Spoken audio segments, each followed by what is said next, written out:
So we'll start here today. Thank you for filling out your information on the Google Sheet.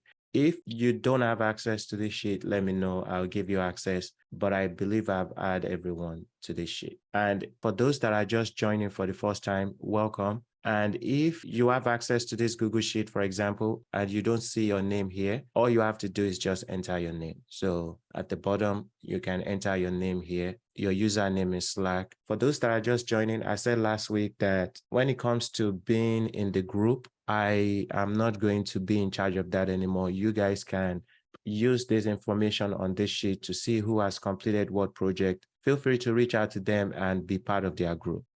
I want to mention that the group is just someone you can reach out to that can assist you with certain things you may be having issues with, but you don't need the group to complete your assignment. The projects in your account and the assignment you'll be completing here, you also have to complete it independently. The group is just a resource you can rely on if you get stuck on something, and it is also a good way to get to know each other.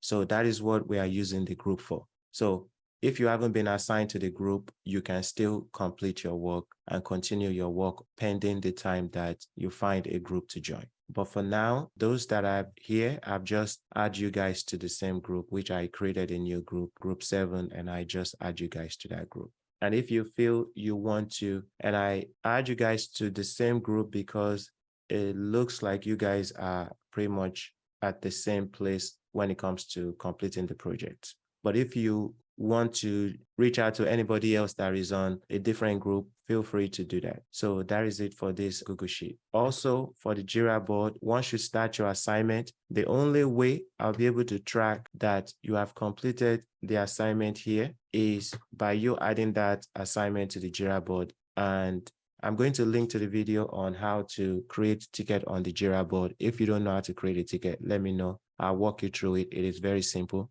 Once you create your ticket on the Jira board, you can track the progress of your assignment here. Once you are done with your assignment and you have uploaded all the acceptance criteria, move it to in review. I'm going to review it. And if your assignment is completed, I'm going to comment on it that it is completed, move it to done. And if it is not completed, I will also comment on it and I will move it back to in progress. So for some of your tickets that you submitted yesterday, these are the ones that I still have to review. If you are looking in review and your ticket is not here, most likely it is either moved to done, because if you look up here at the top of the done column, you will see the recent ticket that I just moved there. If your ticket is not in done, then it means it is in review, or it means it is in progress and I've moved it back to in progress because there's still some stuff you need to complete in it.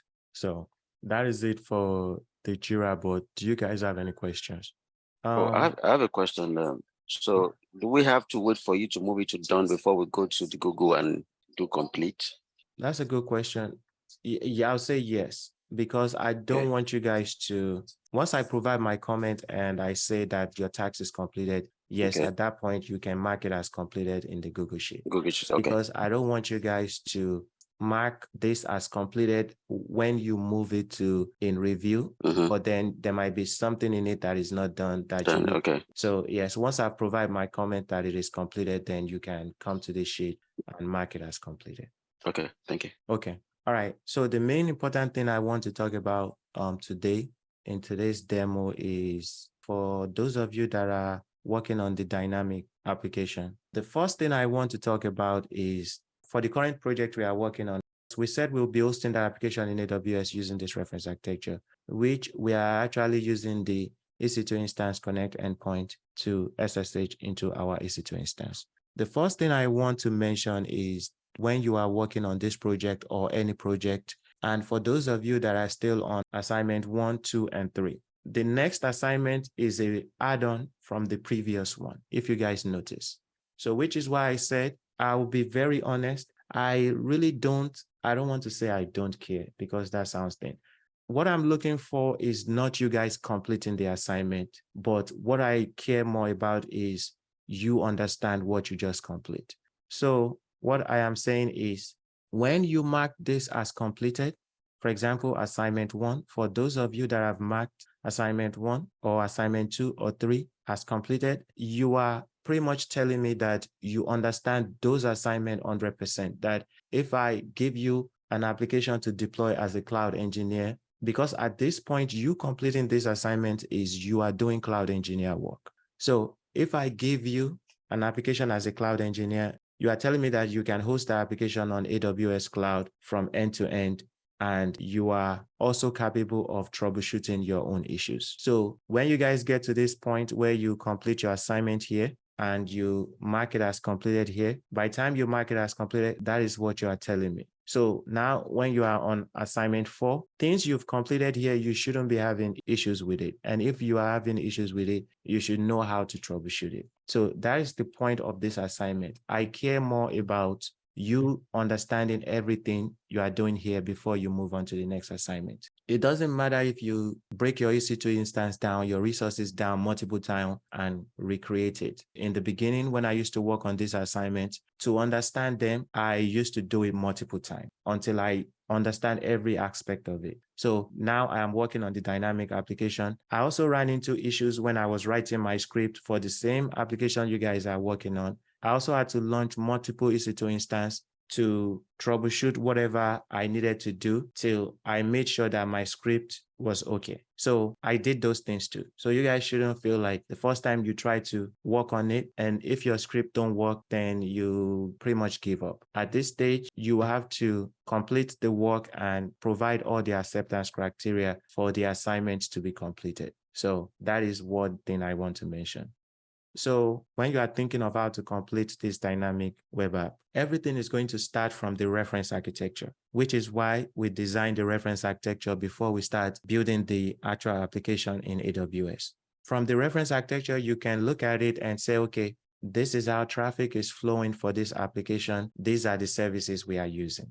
So once you are able to understand the reference architecture, that reference architecture is what you will use to create your VPC. For example, when you are creating your VPC, whatever region you have specified here, when you create your VPC in that region. Whatever name you've given your VPC, if you have a name on the reference architecture or CIDR block, use that same name for your VPC. Here, we are using 2 availability zones, and we've said our availability zone here is US East 1A. Whatever availability zone, if you did specify one on your reference architecture, use it. I am being as detailed like this because that is how you will understand what you are building. So everything we are building in AWS is exactly the reference architecture we have on the screen. So once you've designed your reference architecture, as you are building those resources in AWS, you are looking at the reference architecture to see where those resources go, which is why I said the placement of the resources on your reference architecture is very important. Make sure you understand that if you are using a NAT gateway based on AWS knowledge, and when you did your Cloud Practitioner Solutions Architect course, NAT gateway goes in the public subnet. So those are things you just need to understand. Once you've developed your reference architecture, the next important thing is when you guys are completing this project, you must understand how to build a VPC from assignment 2, because the same VPC you will build here is the same VPC you will build here. So there's no difference. Once you complete assignment 2, and this is where we built the custom VPC, the same knowledge you used to build the VPC is the same knowledge you will use to build the VPC for the dynamic website. So there's no difference. So that's the next thing I want to say is you must understand how to build a VPC from beginning to end. No excuse. You must understand how to build a VPC. To help you build VPC, when I build my VPC, even till today, I'll show you guys my note. This is my note. Till today, I haven't built a VPC in a while in the management console because I'm always using Terraform now, right? But till today, if I need to build a VPC, I always open this note. So when you guys are building your VPC, create your notes on the steps you will use to build your VPC. So that way you don't forget something. So when I'm building a VPC, this is my notes. I will start at the number 1, then I will just go from number 1 to 11. So I am also saying when you are creating your VPC, come up with a note and use that note to create your VPC. Once you've done it enough time, you will understand everything you need to do. And I don't reference the node as much anymore because, like I said, I use Terraform. But if I was to build a VPC in the management console now, just so that I don't forget anything, I would follow my notes. So come up with a note, please. So once you've built your VPC, the next important thing you need to understand for this dynamic project or the previous one we did is how to create your security groups. Because if you have issues in your VPC, when you deploy your application and you try to access it, you will get errors, and that's when you will understand what's going on. Also, if you don't open the right ports on your security groups for the resources you are using to host the application, you also run into issues when you are trying to access your application, which is one of the main common problem I see is that the security group is not set correctly. And let's just use this demo to go through the reference architecture for this project, and I will show you how I come up with my security groups.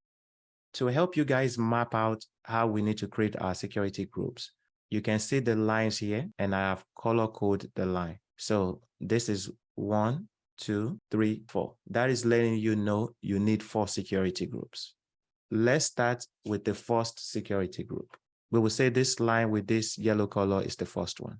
And this is the security group we will create for our EC2 Instance Connect endpoint. We know based on the AWS documentation and when we worked on the demo for the EC2 Instance Connect endpoint that in order to open the necessary port to use the EC2 Instance Connect endpoint to connect to any resource in your VPC, it can be either private or public subnet. All you need to do is open port 22 on the outbound. You know, when we create our security groups, we have inbound rules and outbound rules. So according to the AWS documentation, there is not going to be any rule in the inbound rule, but for the outbound rule, we are going to open port 22 and we are going to limit the source of that traffic to our VPC CIDR block. So whatever your VPC CIDR block is, that is what you will limit the source of the traffic to. The VPC CIDR block that I'm using is the same one I have specified on my reference architecture. That is why I am pointing at it here. If your VPC CIDR is different, make sure that you have limited the source of that traffic to your VPC CIDR. And remember, for the EC2 Instance Connect endpoint, this is only on the outbound. I'm going to work on getting a pen or a notepad to be able to write better because I'm doing this with my mouse. So please excuse my rough notes. So that is the first security group we need to create. It is the security group for the EC2 Instance Connect endpoint. You are going to open port 22 on the outbound, and you are going to limit the source of that traffic to the CIDR block of your VPC. So someone take note of that if you guys want to have like keynotes for things you guys need to do. So that is the first security group. The second security group we are going to create is for our application load balancer here. And that is the traffic I have color coded as, I believe this is blue. My wife always say I'm colorblind, so I believe this is blue. So for this security group for the load balancer, you can see the arrow that this is how the end users means that people that are going to be accessing our website. For example, when you guys type google.com, amazon.com, apple.com, or whatever website you guys are accessing, you are the end user. You are typing their domain name to access their website. According to how our application is designed, since we are putting our server in the private subnet, the users does not have direct access to our servers. The only way the end users can access our application is through the load balancer. So here we are saying when the end user type our domain name, let's say www.aziz.com, right? They will be accessing our site like this. The traffic will go from the end user's computer where they type the URL to the load balancer. We know that this traffic is always on port 80 and 443. This is just a general knowledge. Once you start working on applications, everybody knows this. When the end users use the internet to access your application, they're accessing it on port 80 and port 443. The 80 is the unencrypted version, 443 is the encrypted version. So now that you know that your end users is going to be accessing your site on port 80 and port 443, that means that on this application load balancer, the security group we are going to open will allow these users to be able to access this load balancer. That is why for the security group for the load balancer, we are going to open port 80 and port 443. And the next question you have to ask yourself is, where is the source of the traffic coming from?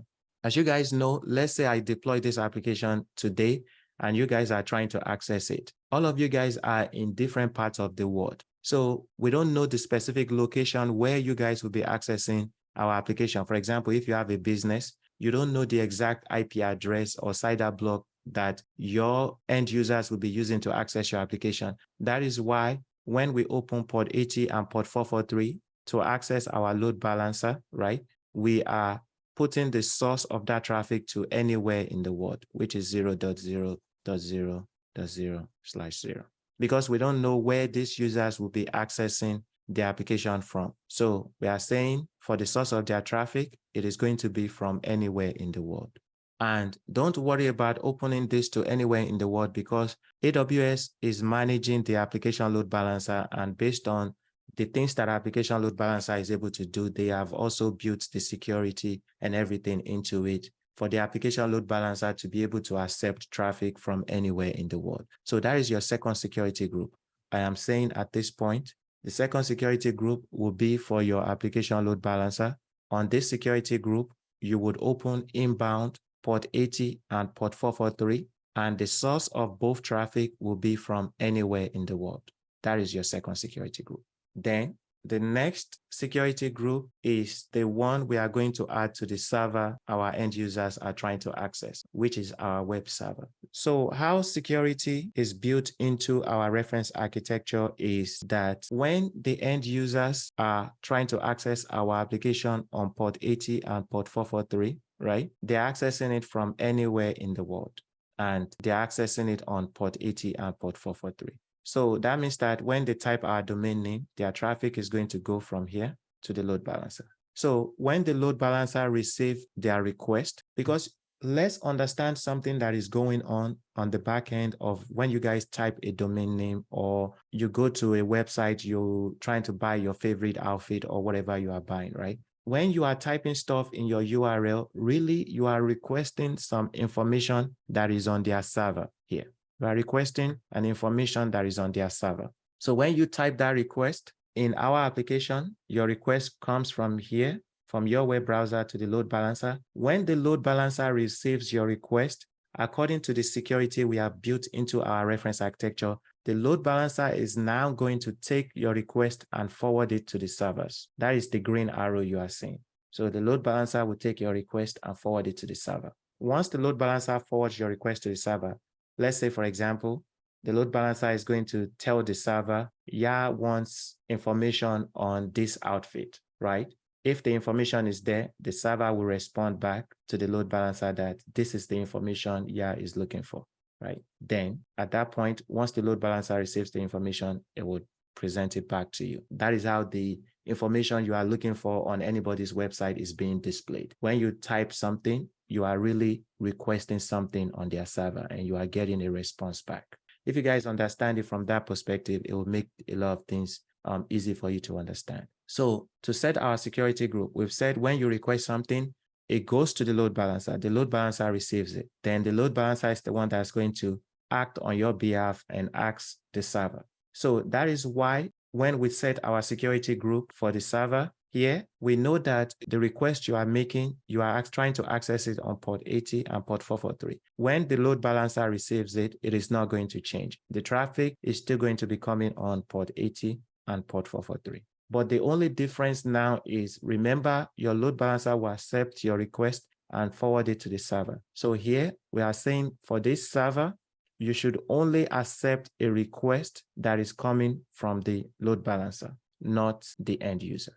So that is why when we open port 80 and port 443 on the server security group, right, we are limiting it to the security group of the application load balancer. So basically what I'm saying is, for your third security group, you are going to open port 80 and port 443, and you are going to limit the source of the traffic to the application load balancer security group, because the application load balancer is the only one. Let me erase some of this. Yeah, so we are saying, for the third security group, you are opening port 80 and port 443, and you are limiting it to the application load balancer security group. That is the green portion of this arrow, the green arrow you see. You can see the arrow. How I try to communicate that idea to you guys is, you can see the arrow is only going from the web server to the load balancer. It is not going here, meaning that only this application load balancer is able to access this web server.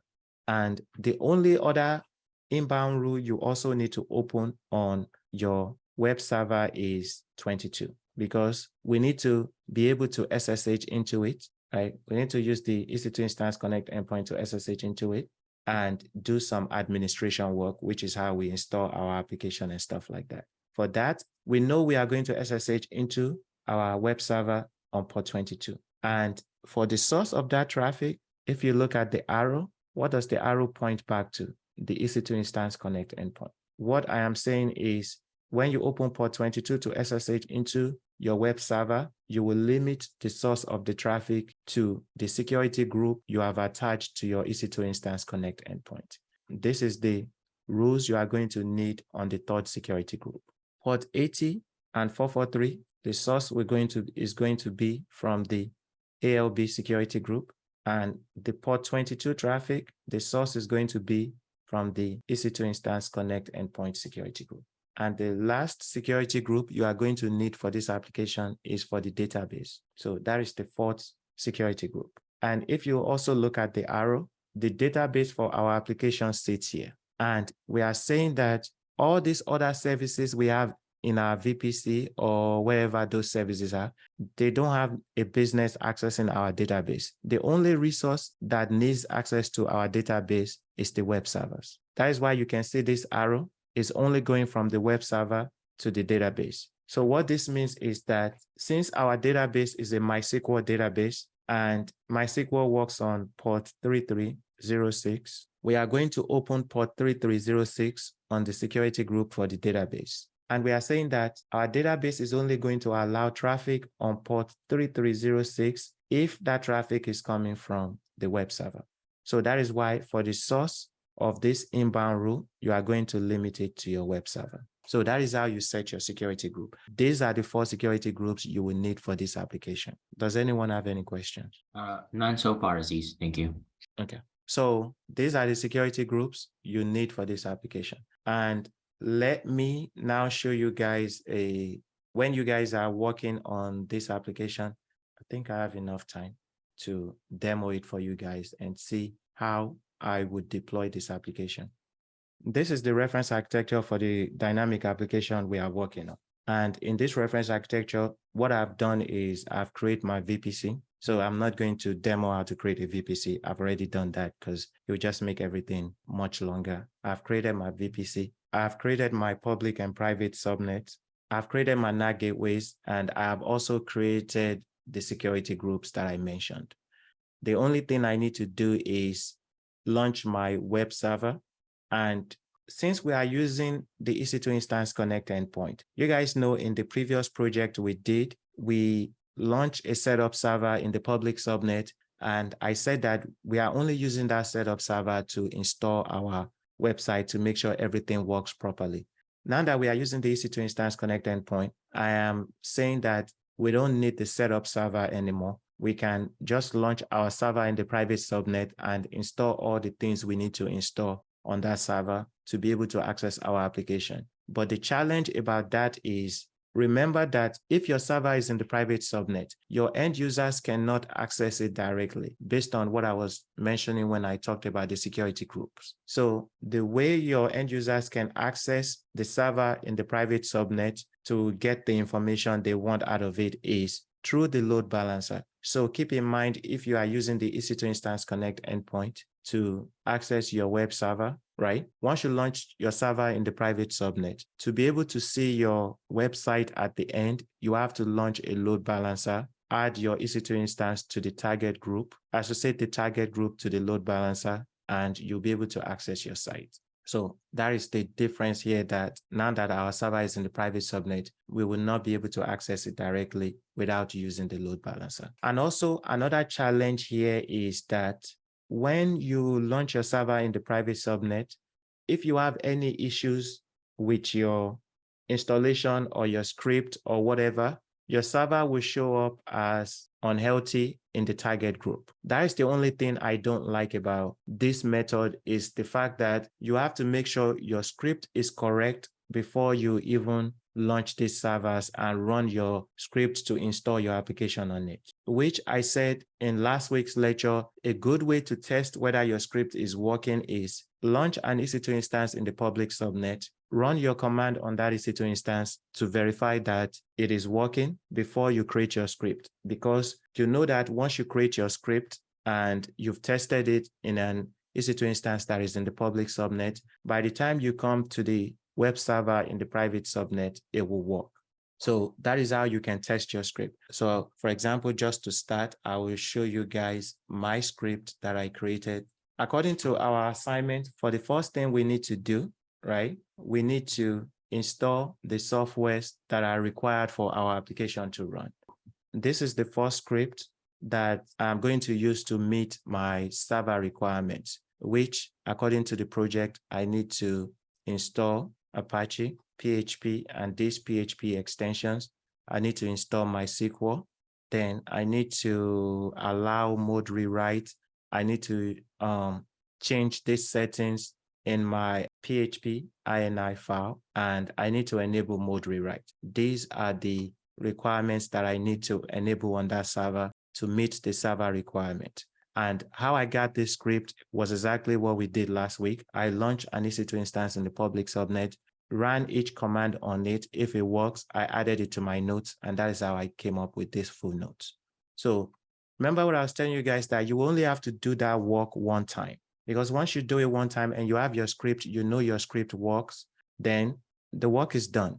So watch now, if I need to deploy this application, I'm going to go into the management console, and I am going to go to EC2, and I'm going to select instances running, and I'll launch an EC2 instance. So remember, the instance I am going to launch is this EC2 instance. I am launching it in the private subnet. I'm going to give it a name. I'll call it, the name of the application is Nest, so I'll call it Nest Server. And under application and OS images, we are using an Amazon Linux AMI, and it is going to be Amazon Linux 2023. We'll leave the description as the same. The instance type is T2 Micro. Since I am using the EC2 Instance Connect endpoint, I am going to proceed without a key pair. Under network settings, I'm going to click edit. Then I'm going to select this drop-down and select my VPC. This is the VPC I've created with the public and private subnet. And under subnets, I'm going to select this drop-down. According to my reference architecture, this is what I'm saying. Whatever you have put in your reference architecture, try to put that resource in the same location when you are building it. Since I say I'm building this server is in the private app subnet AZ1. Just to practice, all these little things is what is going to improve your overall knowledge. So now that I'm creating this server, I'm going to select this drop down, and I'll just put it in my private app subnet AZ1. Then under firewall security groups, I'm going to select an existing security groups. I already created my security groups. The 4 security groups I mentioned, I already created them. So I'll select an existing security group. I'll select this drop down, and here I'll look for my app server security group. That is what I called it.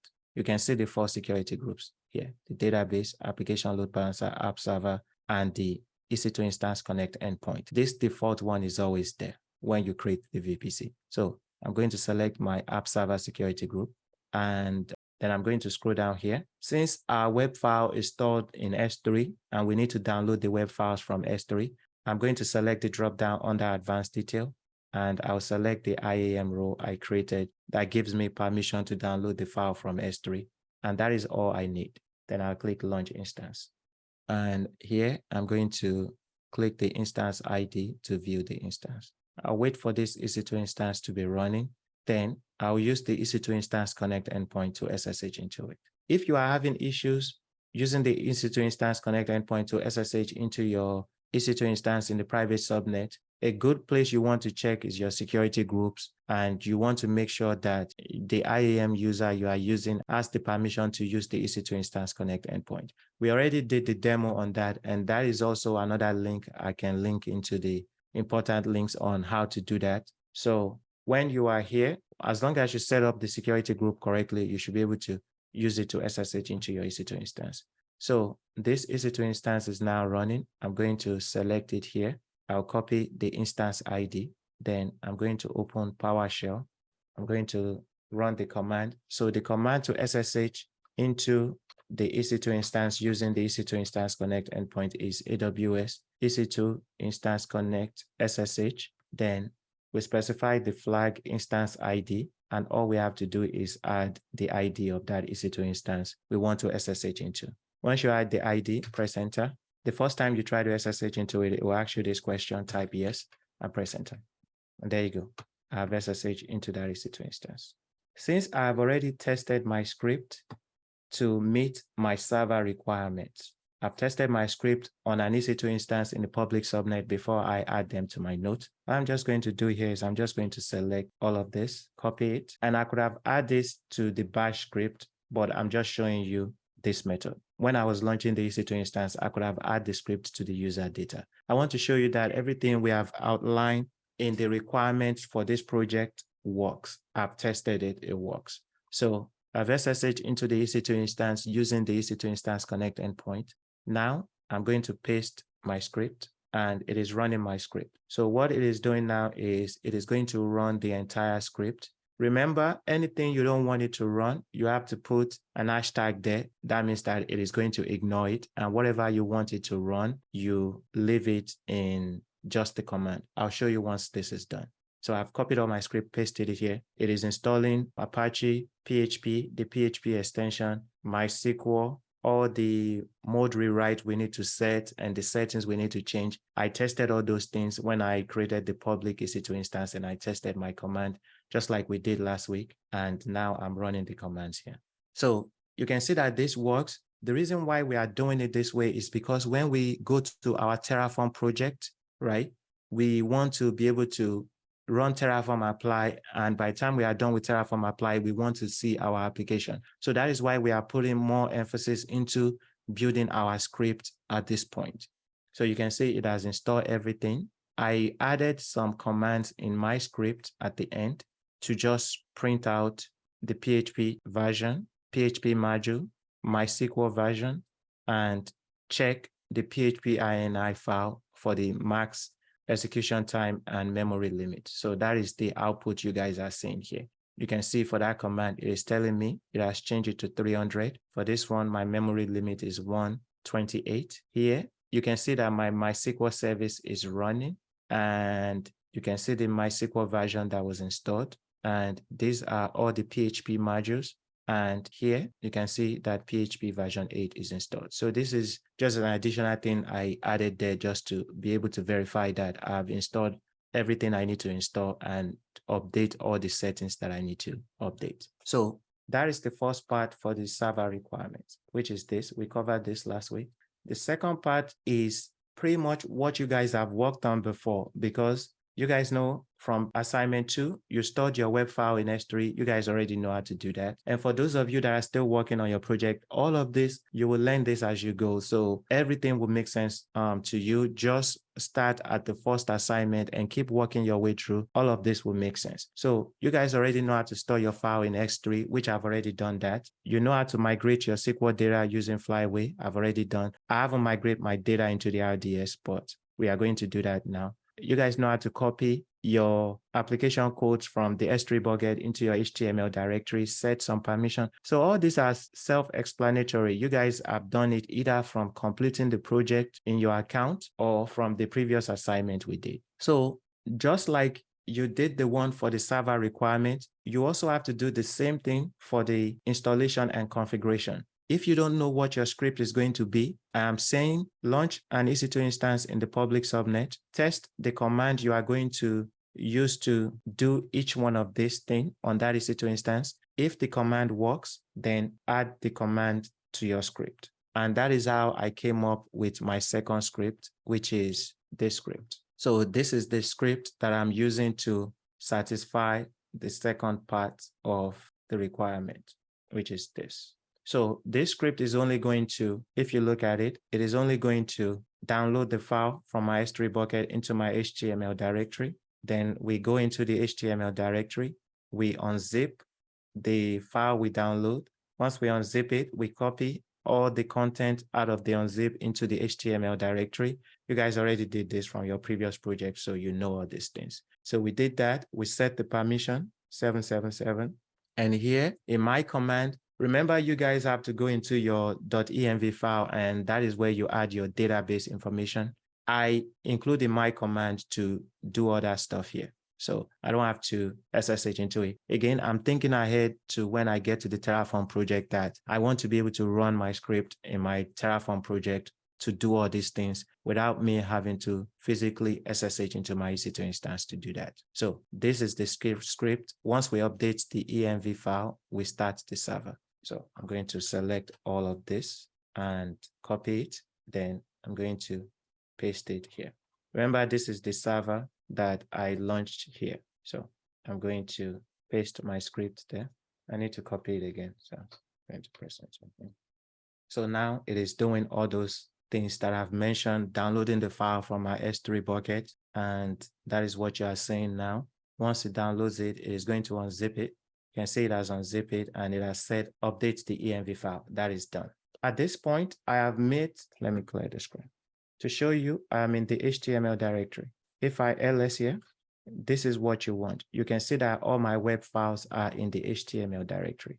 At this point, my end users can access my application that I've hosted in this server. But in order for them to be able to access it, remember, since this server is in the private subnet, we need a load balancer. Once you have fulfilled the server requirement and the installation requirement, I need to migrate my data into the RDS instance, create the application load balancer, then my end users will be able to access my application. One thing I actually realize is once we set up our security group, remember now I've launched this server and I've done the software requirement and installed the application on it. Fine. I can also use this server to migrate my data into the RDS database, but I'm not going to do that. I like to isolate the server. So if we want to migrate our data into the RDS, let's just create another server for the purpose of migrating the data. But what I'm saying is, if you were to use the same server to run your script to migrate your data into RDS, it will work. So the next thing I need to do is migrate my data into RDS. I've already launched the RDS instance. So what I'm going to do is in my EC2 console, I'll launch another EC2 instance. I'll call it data migrate. And it is Amazon Linux 2023 AMI. Instance type is T2 micro. Key pair, we are going to proceed without a key pair because I'm using the EC2 instance connect endpoint. Network settings, I'm going to click edit and I'll select my VPC. Then for the subnet, in order for this instance to be able to have access to your RDS instance, it also has to be in the private subnet. So you can pick any of your private subnet. It does not matter which one you pick. I'm just going to launch it in the private app subnet AZ1 as well. But you can pick any private subnet in your VPC. Then under firewall security group, we are going to select an existing security group, and you can also use the app server security group. Because on the database security group, remember we opened port 3306 and we told it to allow any traffic coming on port 3306 from the app server security group. So that is how we have set up that security group. So which is why I said when you are working on this project, setting up your security groups correctly is the first step. Once you do that, everything else will go smoothly. So basically, once you've set up those 4 security groups, I'm saying to migrate your data, use the security group for the app server. Once you've done that, also remember my script is in the S3 bucket. So I'm just going to add the role to be able to download the script from my S3 bucket, and I will launch the instance. So I'm kind of like trying to go through the project to show you guys that it works. At the end, you should have a fully encrypted application. Again, I don't want to spend detailed time on it because this is you guys' project to work on and to figure out some of these things, but I still want to kind of like point you in the right direction. So I've launched that EC2 instance here, data migrate, it is running. I'm going to SSH into it. I'll open Windows PowerShell, command to SSH into the EC2 instance. So I'll select it. I'm going to copy the ID of the data migrate instance. And I opened a new PowerShell window. This is the command I'm going to run. I'm going to add the ID here and press enter. Then the first time it was going to ask you this question, type yes and press enter. and add SSH into the EC2 instance. Again, at this point, I already created a script. This is the script. I'm going to select it and copy it. Then I'm going to paste it here. It is migrating the data. That worked. I have successfully migrated my data into the RDS instance. You can see that here. Now, all I need to do for this end user to access my website is I need a load balancer and a target group. So here in the EC2 console, I'm going to create a target group. Then it is going to be an instance. I'll give the target group a name, and all this will leave it as default. The only other thing you can change is on the advanced health check. Since we are going to be redirecting our traffic, for now you can add 301 and 302. So these are the success code for redirecting your traffic. Then we're going to click next. Let me go to previous. I think I missed something here. Okay, yes. So I was rushing through this. I'm going to select instance type, the target group name, and under VPC, I forgot to select my VPC. That was why my instance wasn't showing up. So here, make sure you select your VPC. Then under advanced health settings here, I added the 301 and 302. Then if I click next here, you should see my EC2 instance running. The one I want to add is my server that my application is hosted on. Once you select it, click include as pending below, then create target group. Once you create the target group, then we're going to create the load balancer. Click create load balancer. It is going to be application load balancer, create, give it a name. Then it is going to be internet facing. Here, you select your VPC. Then under mappings, you are going to select both availability zones. And when you select both availability zones, you want to make sure that the application load balancer is in the public subnet. And it is already even giving you the warning here. The application load balancer works in the public subnet. So here, I'll select the dropdown and select my public subnet in the first availability zone and my public subnet in the second availability zone. Then under security groups, remove this and select your application load balancer security group. Then under listener, for our port 80 listener for now, we are just going to forward it to our target group, which is the target group I created before I created this load balancer. Then that's all we need to do here. Click create load balancer. So this is the rough way of completing this assignment. So again, I'm not spending detailed time to explain it in details because I still want you to work independently to complete it and troubleshoot any issues you may be having. Because I see a lot of you guys got close. Some people got close and you're still having issues here and there. So I want to clarify those issues in this demo. So I've created the load balancer. I'm going to view it. I'll wait for it to be active. At this point, if I click this load balancer's DNS name, I should be able to access my website once the state is active. Yeah, it takes a while for the load balancer to be provisioned. So we'll give it like a couple of minutes. Okay, my load balancer is now active. Now, if I copy the DNS name and come here, paste it here, press enter, you guys can see I can access my application. So this is how I want you guys to work in phase. So the first phase is once you install the software requirements, install your application and all that stuff. The first thing I want you guys to do is access your application on the load balancer's DNS, not your website's URL. So at this point, don't do everything and connect your website URL and access it that way. First, I want to see that you can access it from the load balancer. The reason why I recommend this is because if you run into any issues, we can pinpoint where the issue is and we can troubleshoot there. But let's say I already connected to my domain name and I'm running into issues where I can access it, then I would have to go back a couple of steps and try to pinpoint where the issue is, which is why I said, once you install everything, the first step is to access it from your load balancer's DNS. If you can access it from there, now we can move on to creating a record set that we will connect to this load balancer so our end users will be able to access our website using our URL. The reason why we are doing that is because you guys can see this load balancer's URL, right? It is too long, and this is not the unique URL for your application or your website. So we are not going to give our end users the DNS of our load balancer. So which is why we are creating our own custom domain name that we will give to our end users that they will use to access our site. So basically, once we set up our record set, what is happening is when our end users type for example, www.aziz.com, they are really accessing the DNS of this load balancer, which is still forwarding the traffic to the server to get them the information. So once you can see your application here, the next thing you would do is go to Route 53. Once you have registered your domain name. So I've already done all that. I've already registered my domain name. So I'll come to Route 53 in my hosted zone. I'm going to select it and I'm going to click create record. Here, I'm going to enter www for my subdomain name. I will toggle the alias on. And for the endpoint, I'm going to route traffic to application and classic load balancer. My application load balancer is in the US East 1 region. So here, I'll select US East 1. Then once you select the region, once you select choose load balancer, you should see your load balancer there. I'm going to select it and click create record.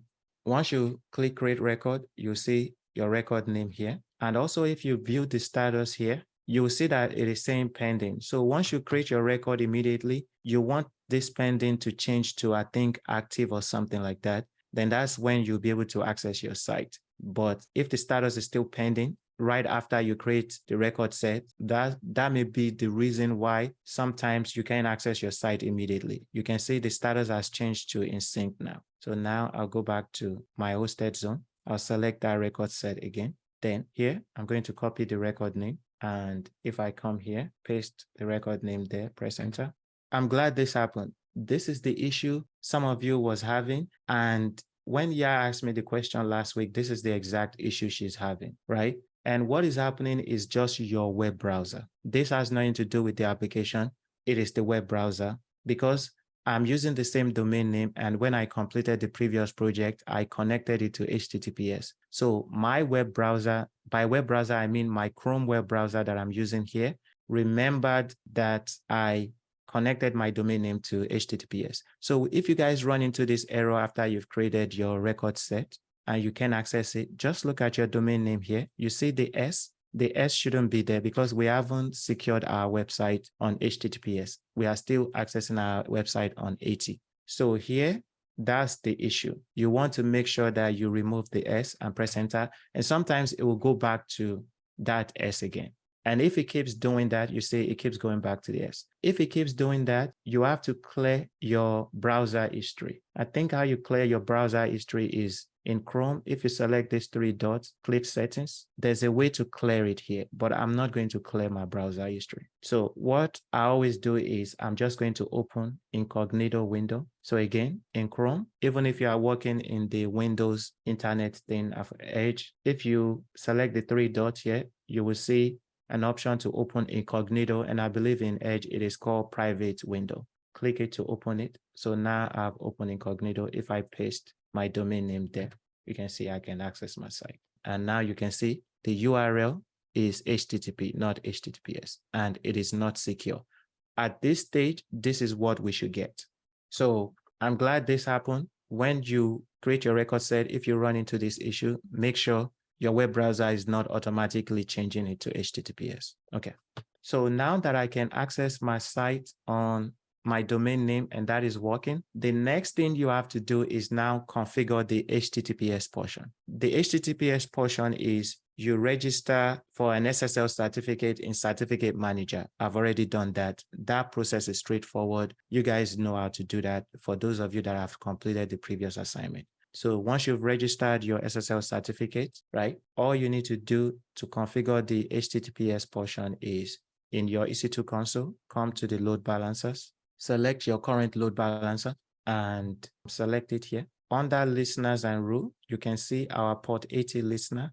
Before we edit it, first, we are going to add our HTTPS listener. So click add listener. And under protocol, change this to HTTPS. Then under default action, we are going to forward it to our target group. Here, select this drop down, select your target group. And under the SSL certificate, you have to upload the SSL certificate you registered with Certificate Manager. So here, select it. Once you select it, this is the portion when you were working on your assignment, this is the portion you need to do. So once you can test that you can access your site on your domain name, which is what I did here. And here you were here where you can see the application and it is not secure. The next thing you need to do is create this HTTPS listener.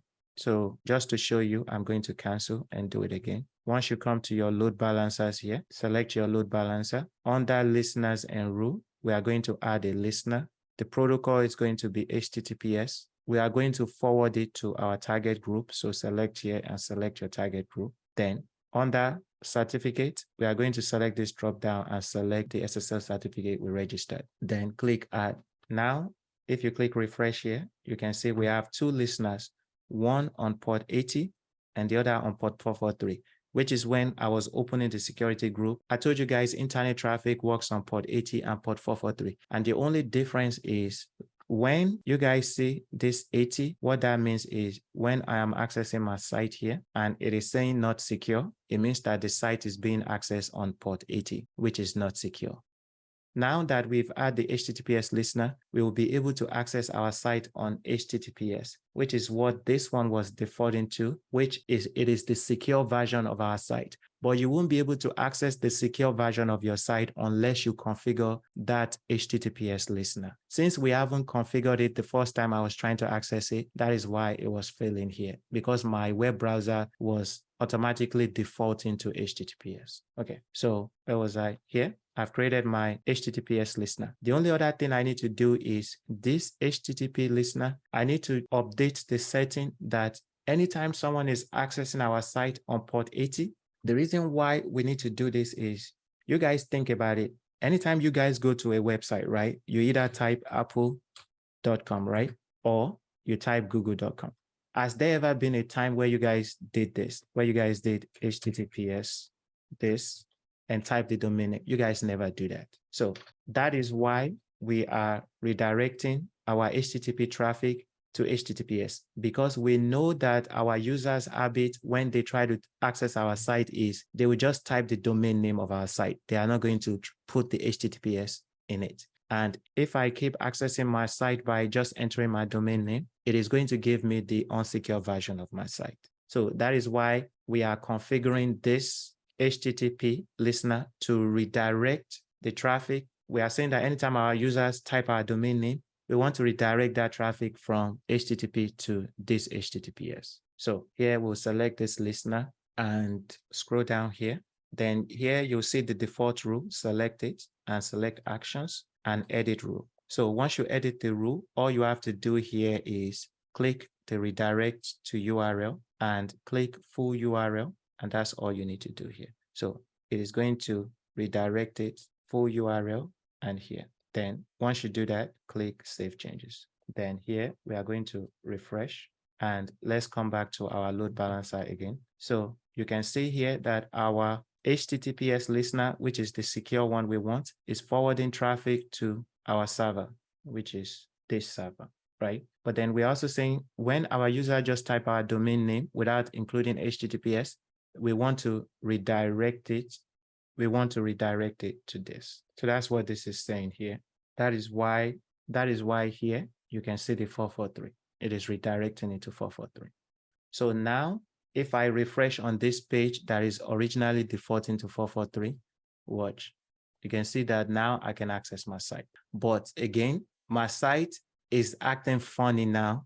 And this is just based on the application we are working on. When you guys work on the project in your account, you will see this is based on the application we are working on. Anytime we redirect the traffic from HTTP to HTTPS, we have to add a setting to the configuration file of our server to tell it that, yes, we are redirecting HTTP traffic to HTTPS, then your site will load up properly. This is why in the requirement, after you've set up your HTTPS, this last one is telling you to open the app service provider.php file and add this to it, this line of code to it. So this is the line of code. When I did it with, for time's sake, maybe I'll show you next week, or you guys can ask me how I did it with the command. I can show you guys the command. I did mine with a command.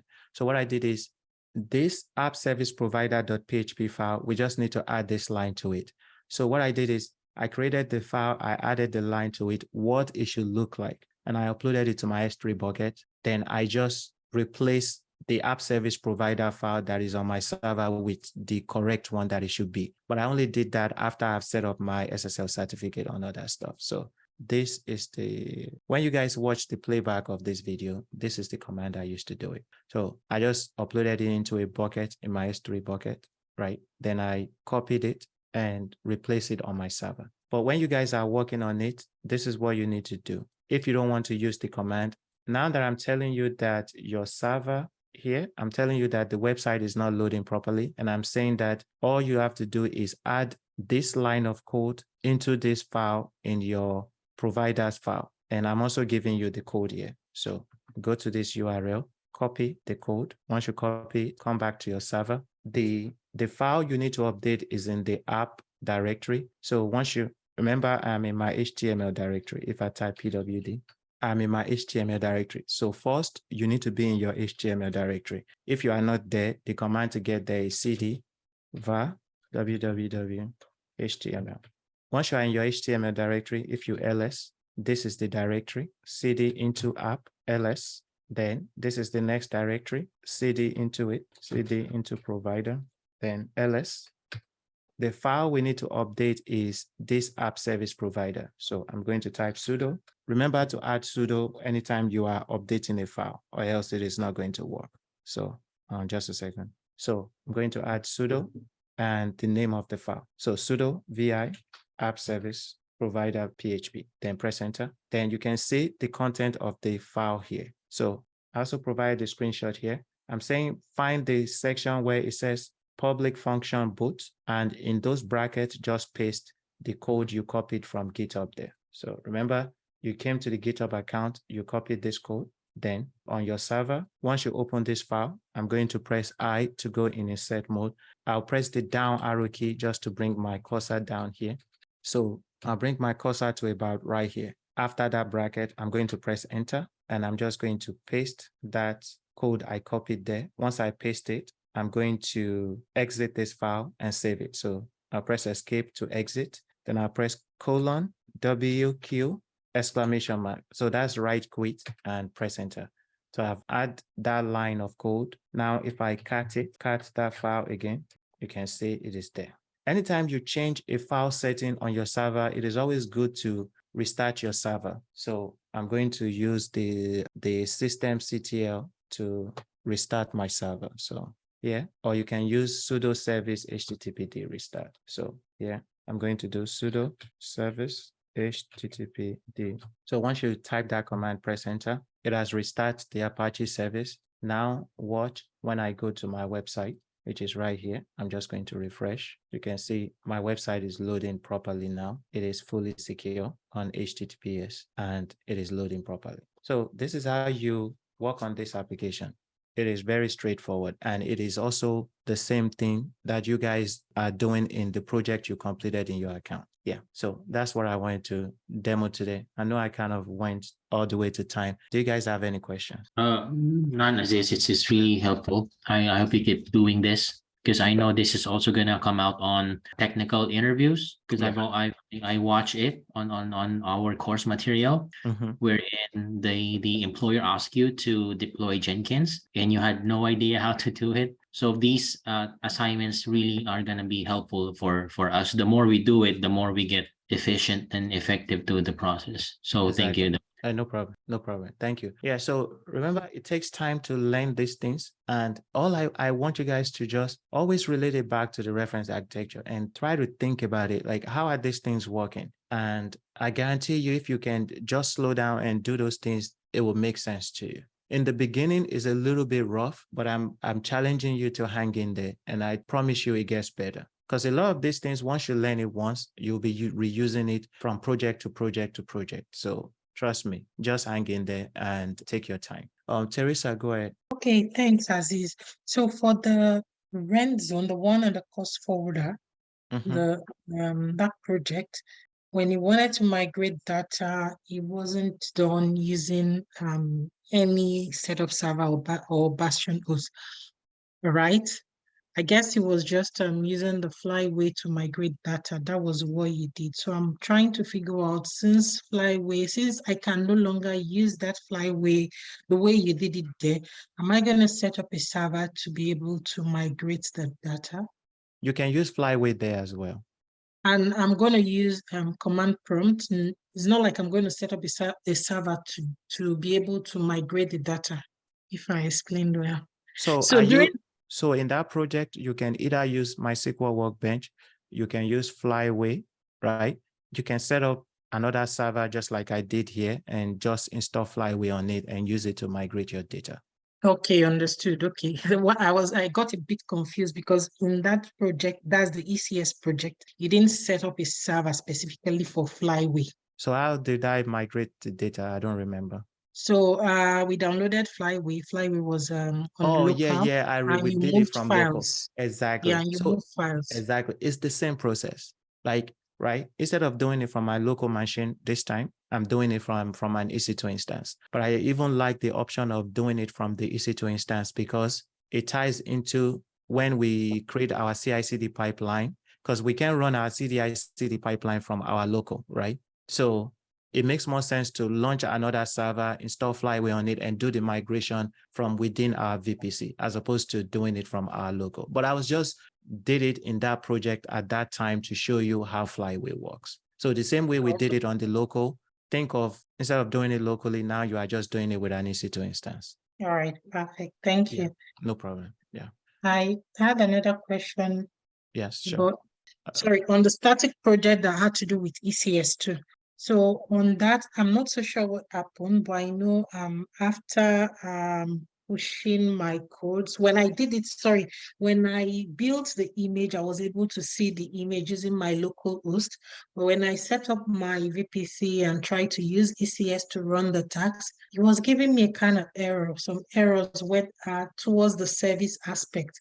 I checked all my tax definition, checked everything. Everything was set up properly, but it was just giving me an error and rolling back. So I couldn't complete it. So I don't know. So it could be something you setting up in your ECS that's causing that. So anytime you guys get an error with your ECS, you have to look at the logs, deployment and event of the ECS. Then it will tell you what is going wrong, why your tasks are not working properly, why your task is not starting. So you have to look at the logs. There's no way for me to tell without looking at the deployment events. All right, thanks. I don't like to keep you guys past the time we set. So class is over. So feel free to drop if you guys have stuff to do. Thank you for your patience today and have a good weekend.